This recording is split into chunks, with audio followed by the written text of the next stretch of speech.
Selamat datang di Kanal Nalar, mencari makna dalam peristiwa.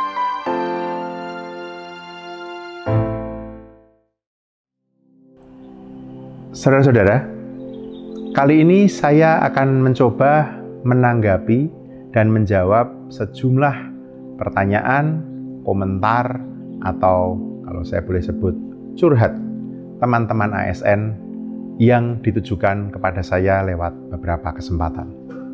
Dari pertemuan, dari webinar, juga pertanyaan langsung lewat kanal Nalar ini. Saya akan mencoba menanggapi dan membagikan pendapat serta refleksi saya atas pertanyaan dan komentar-komentar tersebut.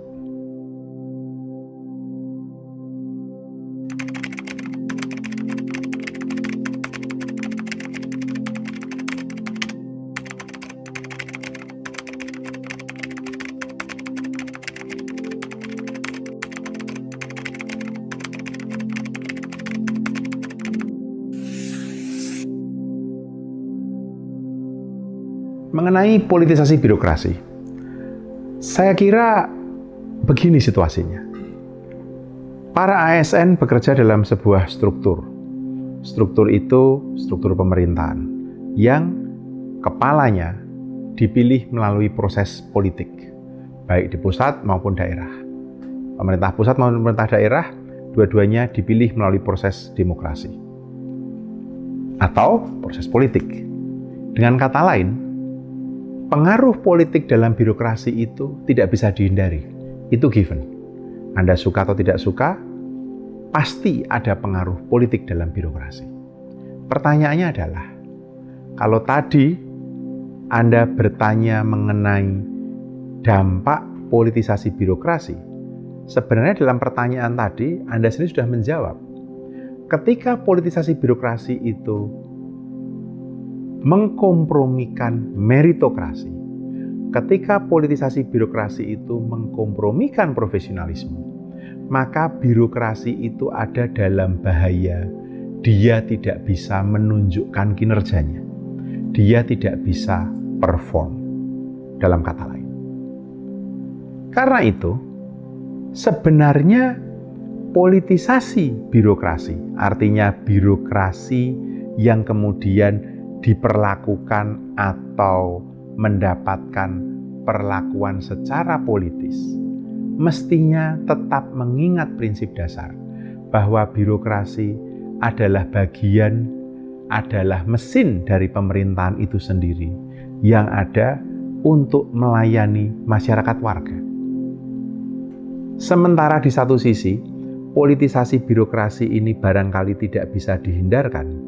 Sebenarnya prinsip meritokrasi dan profesionalisme itu ada di sana untuk memastikan bahwa politisasi itu tetap punya koridor.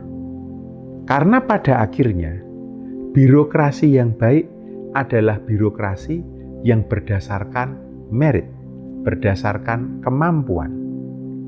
Birokrasi yang bekerja secara profesional, apa yang disebut sebagai menghadirkan negara, Pak Jokowi bolak-balik menyampaikan ini khususnya pada periode pertama, sebenarnya adalah upaya menerjemahkan gagasan pemerintah ini dalam melayani publik secara langsung lewat berjalannya mesin birokrasi. Kalau birokrasinya dipolitisasi, kalau birokrasinya dipolitisir, pasti kinerja pelayanan publiknya akan terkompromi. Saya minta maaf kalau jawaban saya tidak memuaskan, tetapi saya kira yang paling mendasar adalah, satu, sebagai ASN, Anda memahami bahwa memang Anda tidak bekerja di ruang kosong. Lahan, ladang, atau bidang pengabdian atau bidang kerja Anda sebagai ASN memang adalah bidang yang sudah dari sananya pasti akan politis. Tetapi juga sebagai ASN, Anda tahu tuntutan atau dorongan untuk bekerja secara profesional dan berdasarkan sistem merit. Karena itu, meski Anda tidak mungkin, bukannya tidak bisa, tapi Anda tidak akan mungkin menghindar sepenuhnya dari politisasi. Tetapi kalau saya boleh mengusulkan, kesadaran ini penting bahwa meskipun Anda bekerja sebagai ASN di pemerintahan yang mau tidak mau pasti politis, Anda tetap dan mesti mengedepankan prinsip-prinsip meritokrasi dan profesionalisme.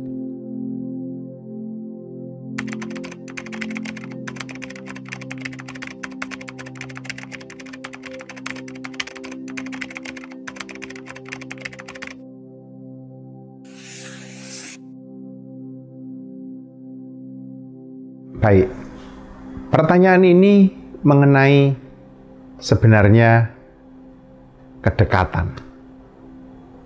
Kalau saya boleh bilang kolusi, yang barangkali juga sudah amat lama menjadi penyakit yang sudah endemik di dalam birokrasi kita. Kalau Anda bertanya kepada saya apa pendapat saya, tentu saja di dalam dunia yang ideal, ini seharusnya tidak ada lagi.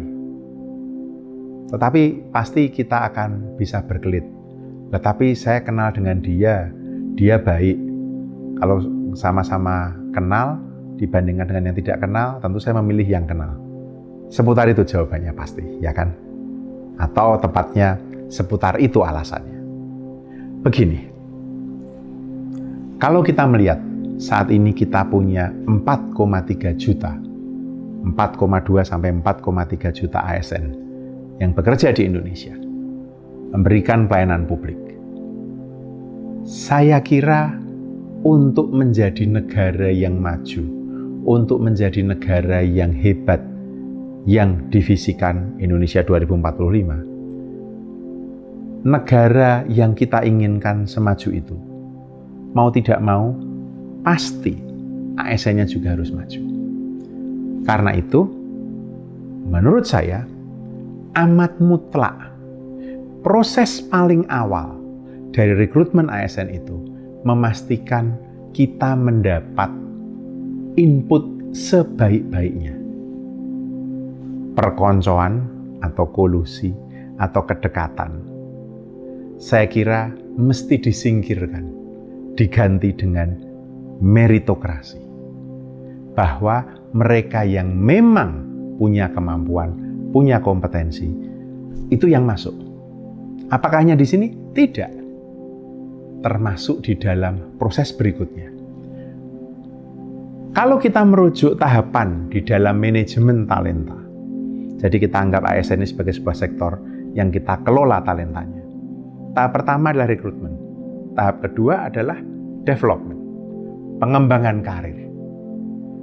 Tahap ketiga adalah deployment, penugasan, diletakkan di mana, ditugaskan di mana. Dan tahap terakhir adalah retain, menjaga agar tidak pergi. Meritokrasi berlaku bukan hanya dalam rekrutmen, tapi dalam seluruh rantai manajemen talenta ASN ini. Jadi, saya tahu kedekatan itu pasti ada. Seorang pimpinan pasti tahu dia merasa lebih dekat atau lebih cocok dengan anak buah yang ini atau yang itu, sehingga ini sudah tidak lagi soal rekrutmen, tapi sudah dalam soal pengembangan, development. Karirnya pun naiknya, karena dia dekat dengan pimpinan. Ini kan yang Anda tanyakan tadi. Pemimpin yang baik akan tahu bahwa kinerja organisasinya, apalagi birokrasi pemerintahan, hanya akan baik jika dalam seluruh tahap manajemen talenta aparatur sipil negara tadi, dari rekrutmen, pengembangan, penugasan, hingga mempertahankan ASN ini menggunakan sistem merit. Bukan perkoncoan, bukan kedekatan, bukan kolusi.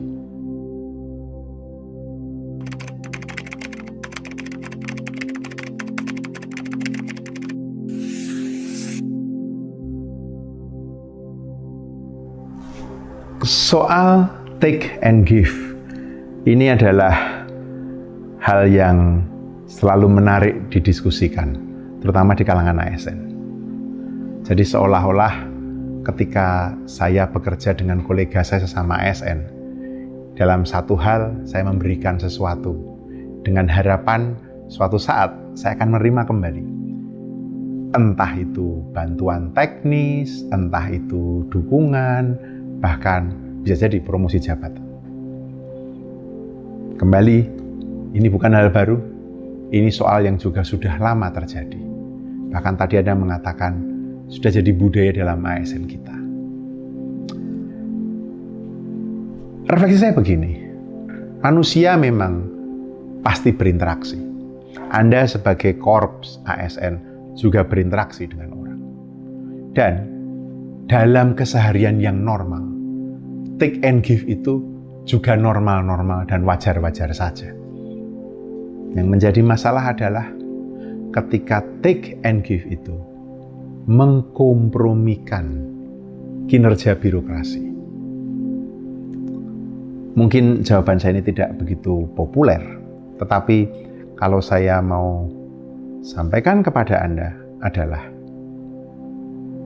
dalam proses Anda atau Anda sekalian bekerja sebagai ASN, bekerja sama sebagai sebuah tim itu penting. Bekerja bersama-sama dalam unit atau lintas unit itu penting. Dan dalam bekerja, tentu saja interaksi itu terjadi. Bahkan transaksi. Artinya transaksi di sini adalah transaksi dalam gambaran atau dalam definisi umum. Artinya saya mengerjakan A sedangkan Anda mengerjakan B. Ini bahkan dulu disebut sebagai division of labor, pembagian pekerjaan. Pembagian pekerjaan bukan berarti take and give. Dalam pengertian, saya berhutang sesuatu kepada Anda, atau Anda berhutang sesuatu kepada saya.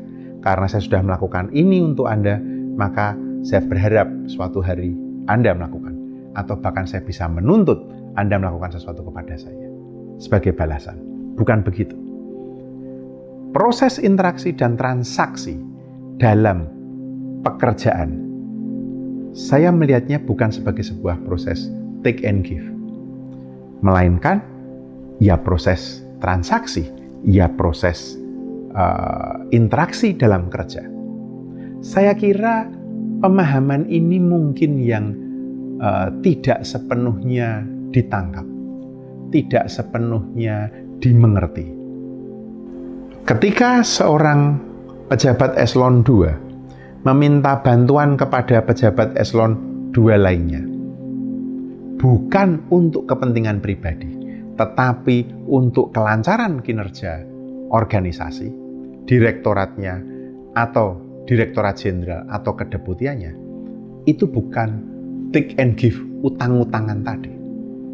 Karena itu, untuk memperjelas persoalan take and give ini, apakah ini bagian dari interaksi dan transaksi pekerjaan, atau relasi yang Anda sebut tadi, beneficial, saya dapat utangan, Anda utang pada saya utang pada Anda.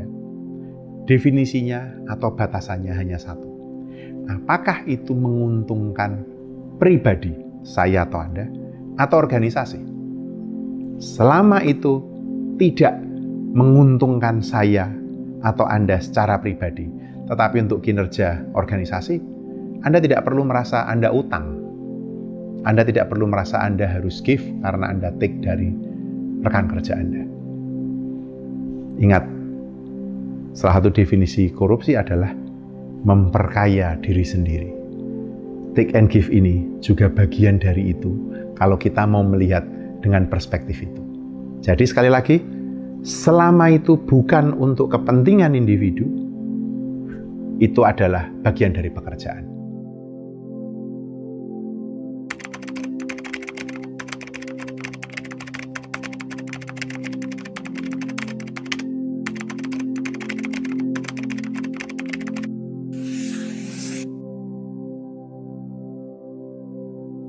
Baik, komentar atau pertanyaan mengenai label ASN. Ini menarik ini, karena seringkali persepsi itu mengecoh atau menipu kita. Dulu yang disebut dengan pegawai negeri itu diinginkan atau dikehendaki atau malah dijadikan cita-cita.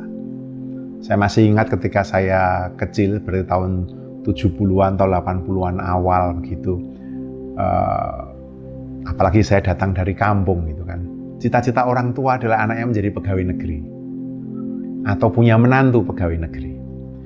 Karena menjadi pegawai negeri itu berarti punya kepastian tentang masa depan. Bahkan ketika sudah tua dapat pensiun, maka ASN itu menjadi sesuatu yang prestis.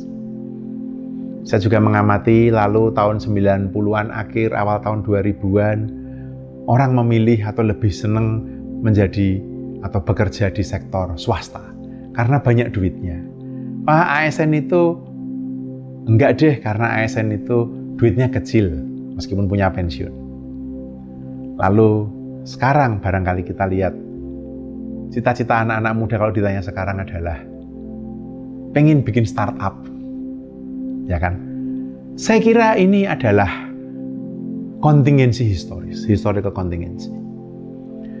Status ASN seperti halnya status Anda bekerja di sektor swasta atau menjadi dosen atau Anda menjadi pekerja sosial.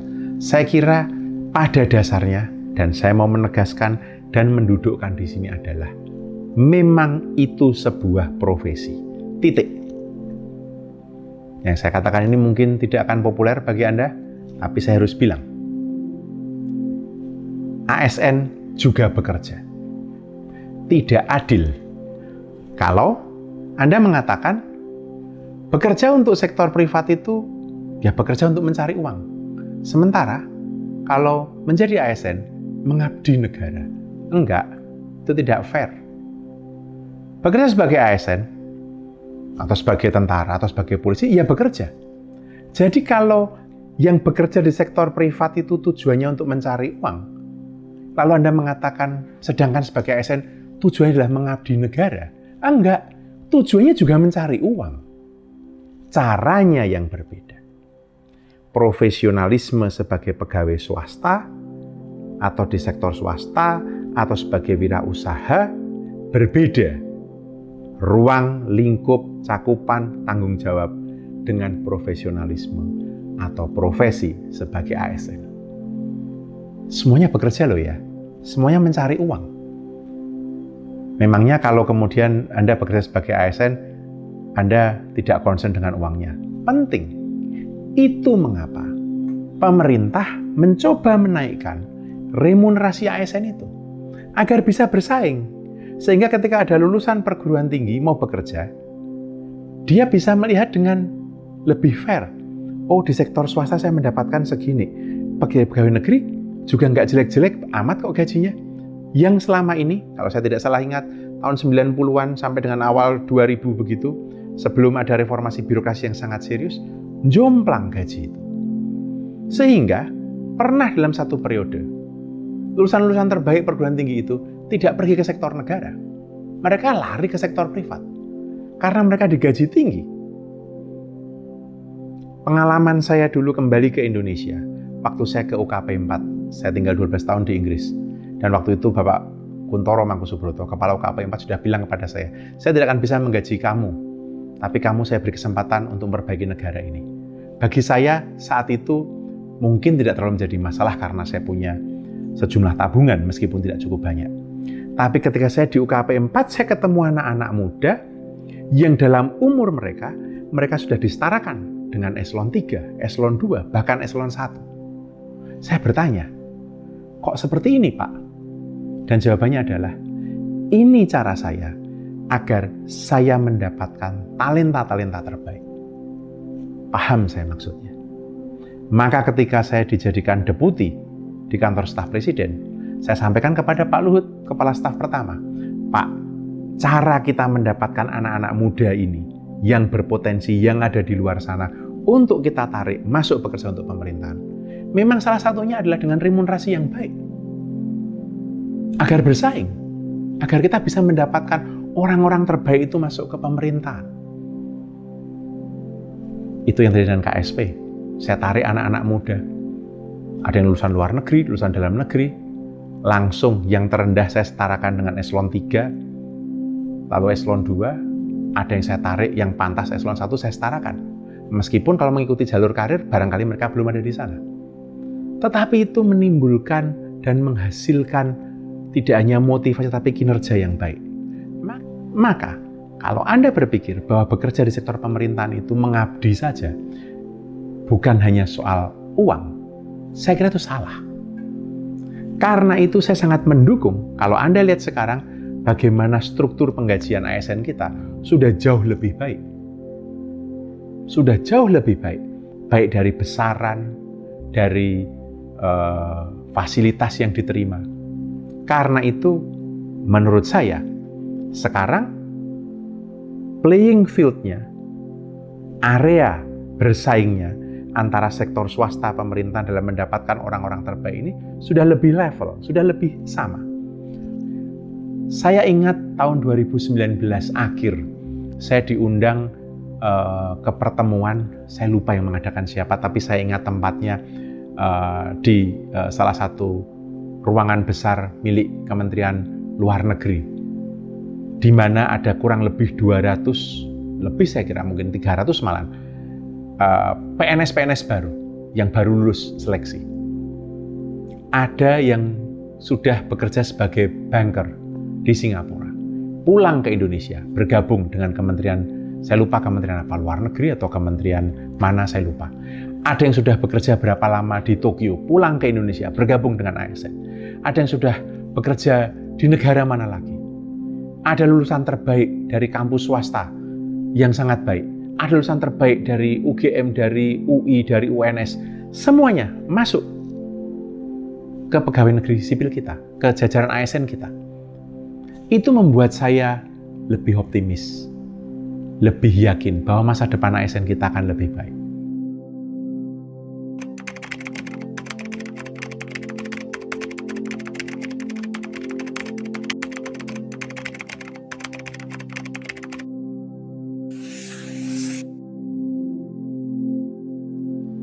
Nah, pertanyaan atau komentar mengenai single salary system ini terkait dengan jawaban saya atas pertanyaan sebelumnya tadi.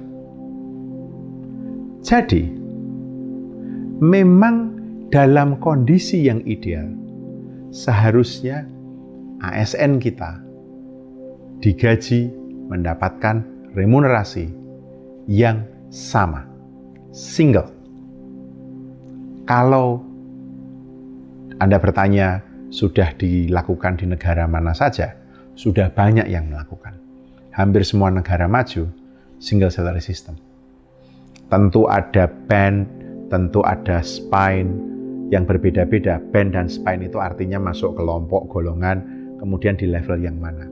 Tetapi orang tahu bahwa mau bekerja di kementerian A atau kementerian B, untuk level yang itu ya segitu gajinya. Mau bekerja di kementerian C atau D, lembaga 1 atau lembaga 2, ya seperti itu gajinya. Ketika saya bekerja di Inggris, saya seorang akademisi di sana. Saya staf tetap, tenured staff di Universitas Manchester. Saya tidak ada iri-irian dengan teman saya, karena saya tahu gaji saya dengan teman saya sama. Bahkan kami tidak rebutan proyek, karena kami tahu bahwa load seorang peneliti adalah maksimal dia mengerjakan sekian proyek. On top of proyek-proyek tersebut, dia masih harus mengajar. Atau sebaliknya, yang mengambil jalur sebagai pengajar atau lecturer. Beban mengajarnya sekian mata kuliah. Di luar itu dia melakukan penelitian. Tidak ada iri-irian, karena kami tahu kami menerima gaji yang sama. Dengan single salary system, amat mungkin dan memang bisa dilakukan mutasi, bisa dilakukan mobility. Dan ini penting. Saya menulis paper, menulis laporan di Uni Eropa mengenai dampak mobility pada kinerja peneliti. Hasilnya, mobility meningkatkan kualitas, meningkatkan kinerja peneliti. Membuka wawasan mereka, membuat mereka belajar hal baru. Itu juga terjadi di ASN kita.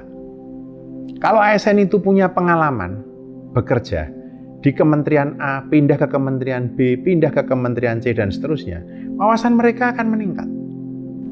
Bayangkan seorang ASN yang berasal dari Kementerian Luar Negeri misalnya, tapi dia punya pengalaman bekerja di Kementerian Kesehatan, di Kementerian Pendidikan, di Kemenko Perekonomian, atau di Kemenko Maritim dan Investasi, atau di Sekretariat Negara. Tentu wawasannya akan amat luas. Kemampuannya akan bertambah. Pemahamannya mengenai bagaimana pemerintahan ini berjalan tentu akan makin dalam. Apakah terjadi? Tidak sepenuhnya. Mengapa? Karena kita tahu kita tidak punya sistem penggajian tunggal. Kita tidak punya single salary system. Mereka yang bekerja di kementerian yang ada di kelas A, yang gajinya tinggi, akan tidak mau kalau diminta mobile ke kementerian lain yang gajinya lebih rendah. Tidak akan terjadi. Tidak akan terjadi pengayaan wawasan. Jadi, sepenting itu single salary system. Bukan hanya untuk menghindarkan iri. Kok sama-sama ASN, dia bekerja di kementerian itu, saya di sini kok gaji dia lebih tinggi dari saya. Bukan hanya menghindarkan keirian itu. Tetapi, karena single salary system punya banyak manfaat, khususnya agar kemampuan, kapasitas ASN kita bersama-sama meningkat. Yang membesarkan hati adalah roadmap, jalan, peta jalan menuju ke sana sudah mulai dibicarakan oleh pemerintah kita. Mudah-mudahan keinginan single salary system ini segera terjadi.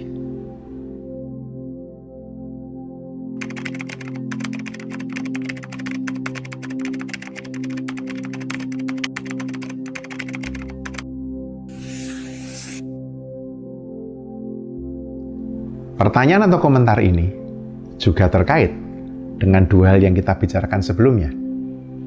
Tadi mengenai single salary system dan sebelumnya mengenai status ASN.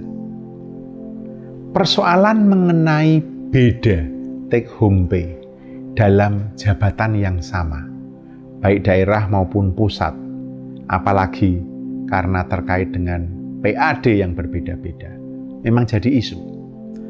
Saya mau bicara hal mendasar di sini. Satu, tentu single salary system yang saya sebutkan tadi berlaku di dalam sebuah konteks ruang dan waktu tertentu. Karena kita tahu Indonesia ini demikian luas dan beragam. Ada perbedaan geografi, perbedaan corak ruang, corak wilayah satu dengan yang lain. Tentu ada keunikan. Single salary system yang saya sebutkan tadi, itu adalah sebuah prinsip dasar bahwa untuk jabatan dan fungsi tertentu, meskipun kelembagaan dan kementerian berbeda, mereka mendapatkan penghargaan yang sama. Tentu dalam keunikan wilayah ada bedanya. Karena kalau situasi dengan corak geografi tertentu yang sulit dijangkau, harga lebih mahal, maka tentu ada penyesuaian. Ini tidak unik Indonesia. Kembali ke contoh yang saya alami sendiri. Saya bekerja di Manchester sampai dengan saya pulang ke Indonesia. Tapi pada tahun 2010, saya hampir pindah ke London. Mengapa? Waktu itu LSE, London School of Economics and Political Science, membuka sebuah pusat studi baru, pusat studi inovasi. LSE itu sangat terkenal karena mereka sangat maju dan sangat dilihat orang sebagai salah satu kiblat untuk ekonomi dan ilmu politik. Tetapi untuk inovasi di Inggris, kiblatnya adalah kampus saya, Manchester, dan Sussex. Maka LSE ketika membuka pusat studi inovasi itu mau merekrut orang-orang. Di sana, single salary itu Saya tahu bahwa gaji saya dengan yang di London sama. Yang membedakan apa? Biaya hidup kan? Lebih tinggi di London. Maka diberi apa yang disebut dengan London Allowance. Artinya, gaji pokoknya sama di level itu. Waktu itu saya sebagai seorang research fellow, kemudian ditambahi London Allowance. Kalau saya tidak salah ingat, 6.000 atau 7.000 pound sterling setahun. Itu berlaku. Jadi, yang namanya single salary, saya tahu orang sesama akademisi di level saya tahu di seluruh Inggris, tidak hanya di kampus saya, di seluruh Inggris gajinya sama dengan saya terima. Tapi kalau dia tinggal di London, dia dapat tambahan sekian ribu. Kalau dia tinggal di Oxford, dia dapat tambahan sekian ribu. Kalau dia tinggal di Cambridge, dia dapat tambahan sekian ribu. Kalau dia tinggal di tempat lain, ada perbedaan. Itu bahwa saya kemudian lantas tidak jadi pindah ke London karena setelah saya hitung-hitung, kalau gaji saya sama-sama seperti itu cuma dapat tambahan 6.000, masih lebih nyaman lah hidup saya di Manchester daripada di London. Tapi bukan itu inti jawaban saya. Yang saya mau bilang adalah isu mengenai perbedaan take home pay tadi sebenarnya bisa diselesaikan dengan single salary system yang kemudian diperkaya dengan allowance menurut kekasan daerah masing-masing.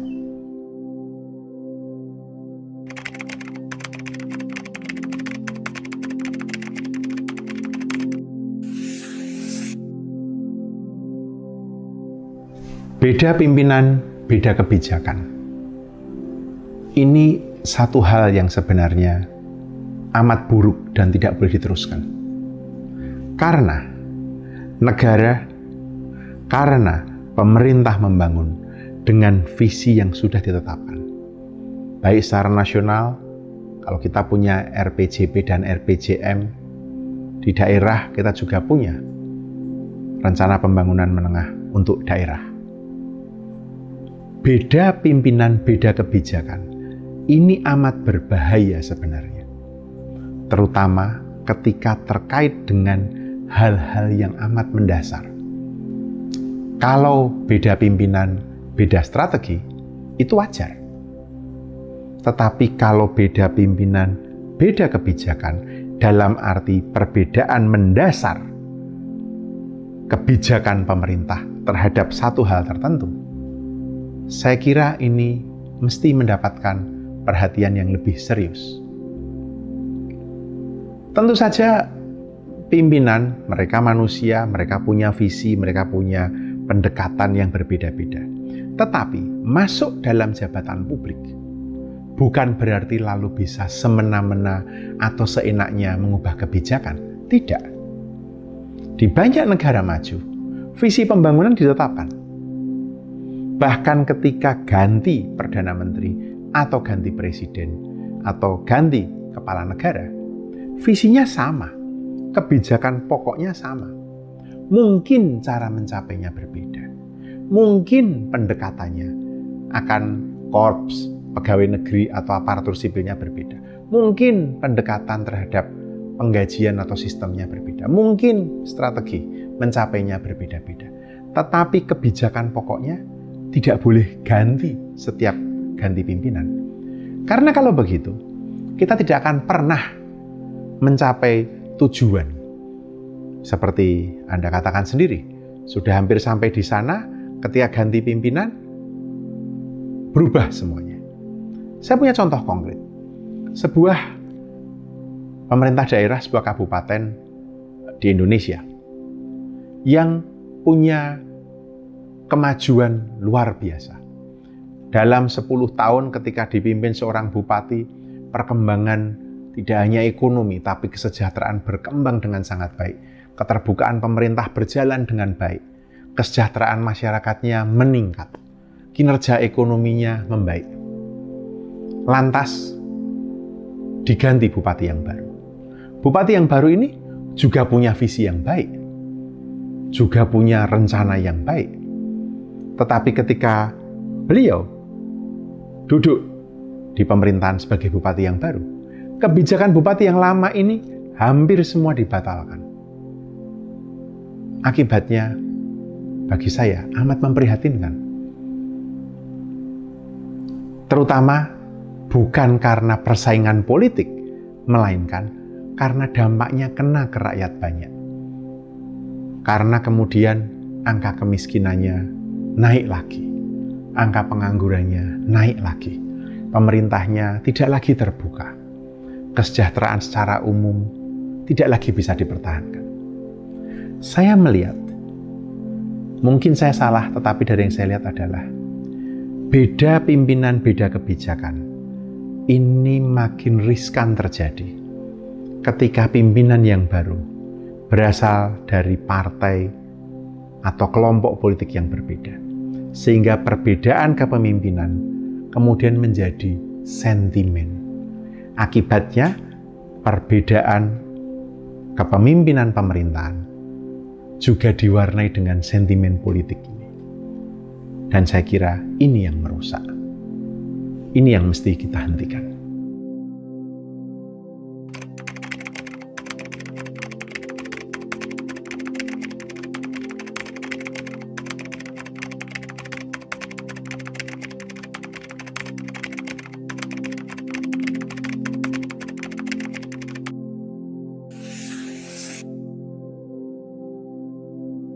Saya kira apa yang dikatakan senior Anda ini nggak benar. Hanya karena Anda masih muda, hanya karena Anda masih belum punya jabatan, lalu harus iya-iya saja melakukan atau mengatakan sesuatu yang tidak sesuai dengan hati nurani. Karena diperintah. Nanti setelah punya jabatan, setelah duduk di kepangkatan tertentu, baru bisa. Nggak seperti itu menurut saya. Saya kira ini bukan hanya soal zaman yang berubah, tidak. Tetapi lebih mendasar. Ini terkait dengan integritas. Kalau Anda sebagai seorang ASN muda atau ASN dengan pangkat yang belum terlalu tinggi, dan dengan alasan itu Anda dipaksa melakukan sesuatu yang Anda sendiri tahu bertentangan dengan hati nurani Anda. Kalau saya bilang, jangan dilakukan. Bawa masa yang lebih terbuka. Kalau Anda setara dengan eselon 3 misalnya, diminta oleh eselon 2 Anda melakukan sesuatu yang tidak sesuai dengan hati nurani Anda, dan Anda yakin Anda benar, bawa masalahnya ke eselon 1 Anda atau ke inspektorat. Bicarakan. Karena saya kira orang atau siapapun tidak bisa menggunakan advantage, keuntungan dari pangkatnya untuk mendesakkan sesuatu kepada anak buahnya. Iya, kalau hal yang didesakkan itu hal teknis saja. Kalau langsung sudah melanggar moral, bagaimana? Kalau Anda dipaksa menyembunyikan sejumlah uang, Anda dipaksa memarkup, Anda dipaksa mengubah laporan. Tidak, saya tidak menyarankan dan saya tidak menyetujui itu. Sekali lagi, bukan hanya karena persoalan zaman sudah berubah, zaman lebih kompleks. Tidak, bukan hanya soal itu. Itu juga. Tetapi lebih mendasar lagi. Justru Anda harus terbiasa mendengarkan suara hati. Anda harus berlatih dan menjalankan integritas sejak dini. Sejak awal.